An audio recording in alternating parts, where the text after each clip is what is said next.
Таразда «Әміре» фильмі жастарға тегін көрсетілді. Рухани жаңғыру аясындағы шараға облыстық жастар саясаты басқармасы ұйытқы болыпты.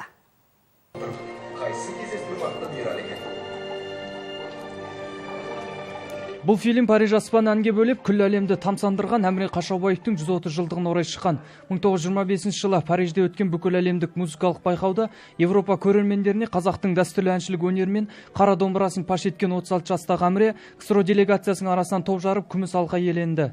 Ұлттық мәдениетімізді дәріптеу, ұлттық құндылықтарымызды жастарға насихаттау, төл мәдениетімізді жастардың бойына сіңіру, соларға дәріптеу негізгі мақсатымыз осы. Сондықтан да бұл жастарға өзінің берері мол дүние деп санаймын. Аталған фильмді 500-ге жуық Тараз қаласының жоғарғы және арнаулы орта оқу орындарының студенттері мен жастары тамашалады.